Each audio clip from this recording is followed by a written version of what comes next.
ಓಂ ನಮಃ ಶಿವಾಯ ಶ್ರೀ ಸದ್ಗುರು ಗಣಗಣಪತಿ ನಮಃ. ಓಂ ನಮಃ ಶಿವಾಯ ಶ್ರೀ ಸದ್ಗುರು ಶೇಷನಾಥಾಯ ನಮಃ. ಗುರುಬ್ರಹ್ಮ ಗುರುವಿಷ್ಣು ಗುರುದೇವೋ ಮಹೇಶ್ವರ ಗುರು ಸಾಕ್ಷಾತ್ ಪರಬ್ರಹ್ಮ ತಸ್ಮೈ ಶ್ರೀ ಗುರುವೇ ನಮಃ.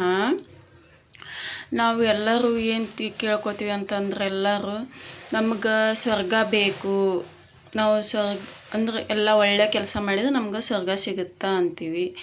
ಮತ್ತು ನಮ್ಗೆ ಊಟ ಬೇಕು, ನಮ್ಗೆ ಅಡುಗೆ ಬೇಕು ಅಂತೀವಿ. ಮತ್ತು ಹೊಳ್ಳಿ ನಮ್ಗೆ ಮನೆ ಬೇಕು ಅಂತೀವಿ. ಆದ್ರೆ ನಾವು ಕೇಳ್ಕೊಳ್ಳೋದು ಒಂದು ಕೇಳ್ಕೊಂಡು ಎರಡೂ ಸಿಗಬೇಕು. ಹೆಂಗಂತಂದರೆ ನಮಗೆ ಧ್ಯಾನದ್ಲಿಂತ ಅನುಭವ ಆಗಿದ್ದು, ಗುರು ಆಶೀರ್ವಾದಲಿಂತ ಅನುಭವ ಆಗಿದ್ದು, ಒಂದು ಶಬ್ದಲಿಂತ ಎರಡು ಹೆಂಗೆ ಸಿಗಬೇಕು ಅಂತಂದರೆ ನನಗೆ ಅನುಭವ ಆಗಿದ್ದು, ನಾವು ಸ್ವರ್ಗ ಕೇಳಿದ್ರೆ ದೇವರದಲ್ಲ ಸ್ವರ್ಗದಲ್ಲಿ, ಅದಕ್ಕೆ ನಾವು ದೇವರನ್ನ ಕೇಳಿದ್ರೆ ಸ್ವರ್ಗನೂ ಸಿಗುತ್ತೆ, ದೇವರನೂ ಸಿಗ್ತಾನೆ.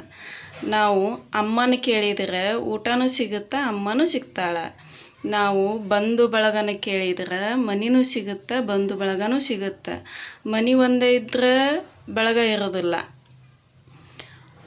ಅಡಿಗೆ ಅಷ್ಟೇ ಕೇಳಿದ್ರೆ ಅಮ್ಮ ಇರೋದಿಲ್ಲ. ಸ್ವರ್ಗ ಅಷ್ಟೇ ಕೇಳಿದ್ರೆ ದೇವರು ಇರೋದಿಲ್ಲ. ನನಗೆ ಈ ಧ್ಯಾನದ್ಲಿಂತ ಅನುಭವ ಆಗಿತ್ತು. ಹಿಂಗೆ ಕೇಳ್ಕೋಬೇಕು, ಹಿಂಗೆ ತಿಳಿಸ್ಬೇಕು ನನ್ನ ಎಲ್ಲ ಗ್ರೂಪಿಗಳಿಗೆ, ಎಲ್ಲ ನನ್ನ ಬಂಧು ಬಳಗರಿಗೆ ನನ್ನ ಹೃದಯಪೂರ್ವಕವಾದ ಧನ್ಯವಾದವನ್ನು ಹೇಳುತ್ತೇನೆ. ನನಗೆ ಅನುಭವ ಆಗಿದ್ದು ಎಷ್ಟು ಚೆನ್ನಾಗಿ ಅನ್ನಿಸ್ತು. ನನಗೆ ಒಂದು ಶಬ್ದದಲ್ಲಿ ಎರಡೂ ಪಡ್ಕೋಬೋದಲ್ಲ ಅಂಥೇಳಿ ಅದಕ್ಕೆ ನಿಮಗೆ ತಿಳಿಸ್ಬೇಕನ್ನಿಸ್ತು, ತಿಳಿಸ್ತೀನಿ. ಧನ್ಯವಾದಗಳು, ಕೋಟಿ ಕೋಟಿ ನನ್ನ ಧನ್ಯವಾದ. ಗುರುದೇವ ದತ್ತ, ಗುರುದೇವ ದತ್ತ, ಗುರುದೇವ ದತ್ತ.